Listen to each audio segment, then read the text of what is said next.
The idea of going back in time to relive happy memories or fix past mistakes is incredibly appealing. While time travel may be nothing more than a figment of our imagination, there are some people who claim to have experienced it firsthand. Here are 5 of the most unbelievable time travel stories from around the world.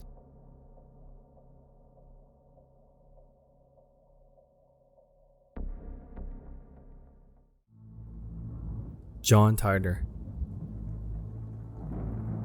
In the year 2000, a man calling himself John Titor began posting on internet forums claiming to be a time traveler from the year 2036.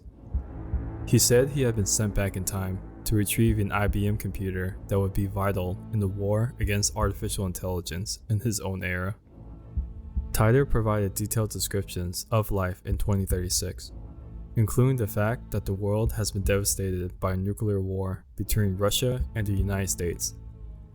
To this day, no one knows for sure whether John Titor was telling the truth or if he was just fooling everyone on the internet. Despite the fact that there was no concrete evidence to support his claims, many people believe Titor's story. This is likely because he seemed to have intimate knowledge of future events, such as the 9/11 attacks and the election of Barack Obama as President of the United States. Titor even predicted that a time machine would be invented in 2004, although this has yet to happen. So what happened to John Titor? He suddenly stopped posting in 2001 and has never been heard of since. Some believe that he was simply a troll who made up his entire story for attention.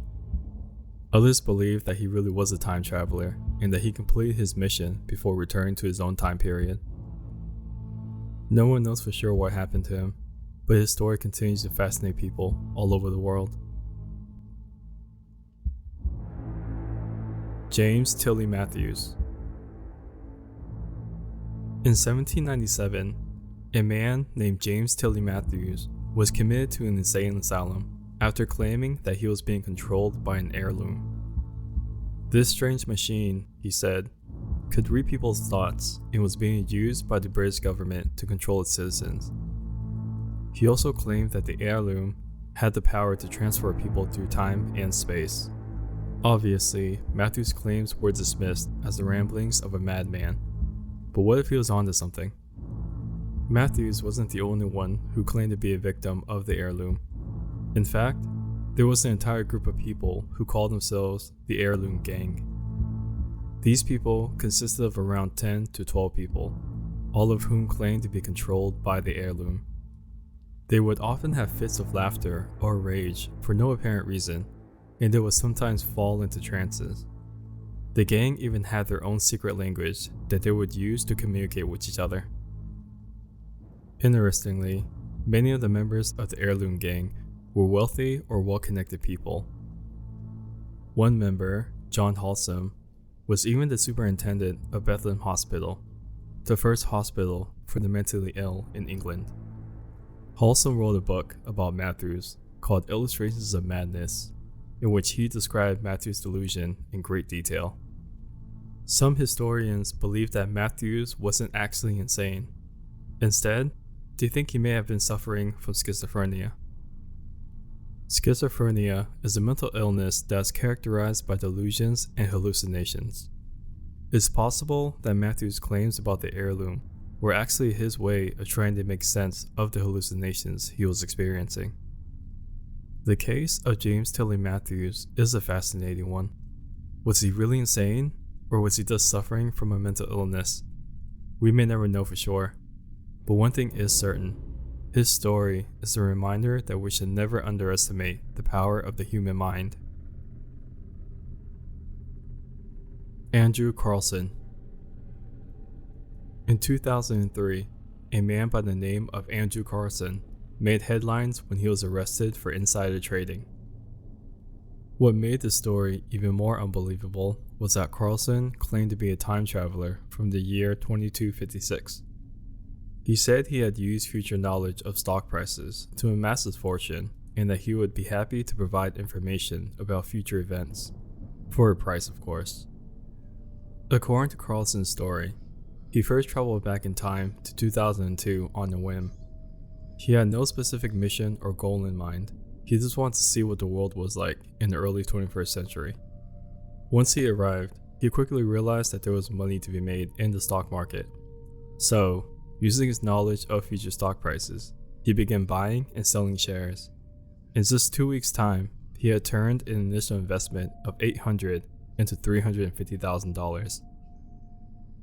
When Andrew Carlssin was arrested for making suspiciously large profits on his stock trades, no one was more surprised than the authorities. After all, Carlssin wasn't just any day trader, he was a time traveler from the year 2256. But of course, such astronomical profits raised eyebrows, and it wasn't long before the authorities caught up with him.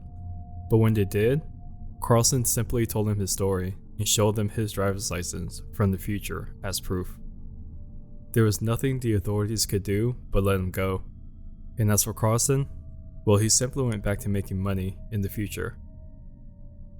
The authorities didn't believe Carlssin, but they did find it curious that he had correctly predicted several major events, including the winners of various sporting events and political races. They also found it interesting that he seemed to have an intimate knowledge of future technological advancements. In the end, they were never able to prove that Carlssin was actually from the future.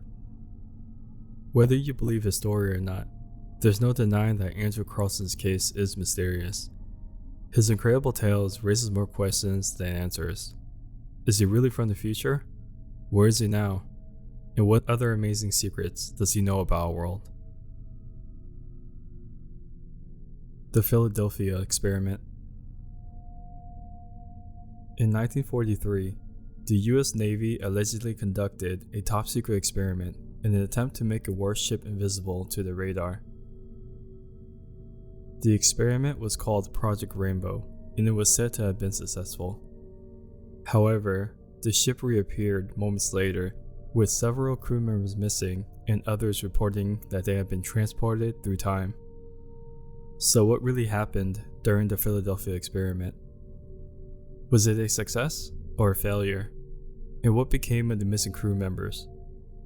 Let's take a closer look at this fascinating piece of history. Dr. John von Neumann was curious about his theories on electromagnetic radiation and how it could be used for invisibility held up in the real world. He believed that if he could find a way to bend light around an object, then that object would become invisible. He believed this could be done using a device called an inverse square law generator. The inverse square law generator was said to create a shield of sorts that would bend light around an object. This shield would allegedly make an object invisible to both the naked eye and radar. The device was tested on the USS Eldridge in 1943. During the experiment, something amazing happened. The USS Eldridge disappeared from the radar. No one could believe it. Several crew members were reported missing, and others said they had been transported through time. There were also reports of strange occurrences aboard the ship during the experiment. These included feelings of nausea, dizziness, and electric shocks. Some crew members even reported seeing visions of other time periods and places. So what really happened during the Philadelphia experiment? Unfortunately, we may never know for sure, as most of the records from the experiment were destroyed in 1973 when a fire broke out at the Navy Yard where they were being stored. The Philadelphia experiment is one of history's most intriguing mysteries. What really happened during that fateful day in 1943? Did the USS Eldridge really disappear and reappear? Were crew members really transported through time? The Philadelphia experiment is an enduring mystery that continues to fascinate people. The Green Children of Woolpit. In the village of Woolpit in Suffolk, England, there was once a great famine. People were so desperate for food that they resorted to eating grass. One day, while the villagers were out looking for food, they found two children who were lost in the forest. The children were very strange. They had green skin and spoke a language that no one could understand. The villagers took the children back to Woolpit and tried to feed them, but the children refused to eat anything except beans. They also refused to speak to anyone except each other. The village priest, Sir Richard de Calne, took an interest in the children and tried to learn their language. After a while, he was able to understand them enough to learn their story. The children said they came from a place called St. Martin's Land, where the sun never shined and everything was always dark. They had been playing near a cave when they suddenly found themselves in Woolpit. Unfortunately, the boy soon died, but the girl lived on. She learned to speak English and told Sir Richard that she missed her home and family very much. However, she was content to stay in Woolpit for the rest of her life. The girl, who was later known as Agnes, lived a normal life and was even married with at least one child. She also lost the green hue in her skin and slowly reverted back to a normal skin color. So what really happened to the green children of Woolpit after their encounter with the cave? No one knows for sure. Some people say that they were fairies or aliens who got lost in our world and couldn't find their way back home. Others argued that the green children of Woolpit were just simple immigrants who arrived in eastern England during the early 12th century, and they were suffering from a disease that made their skin turn green. Then there are those who believe the children was evidence of time travel from a different point in time where the land and languages differ from where we are now. Whatever the truth may be, it's certainly an intriguing mystery and interesting to think if the cave that they went through may have been some sort of time travel or dimensional slip. What do you think? Although time travel seems like something out of a science fiction novel, there is growing evidence that it may be possible. These 5 stories offer just a glimpse of the potential for time travel. What would you do if you had the power to travel through time? Thanks for watching our Late Night Top 5 channel. We're a new channel and would love to have your support by subscribing, liking, or simply dropping a comment down below. To watch more interesting late night videos, click the links to continue watching more.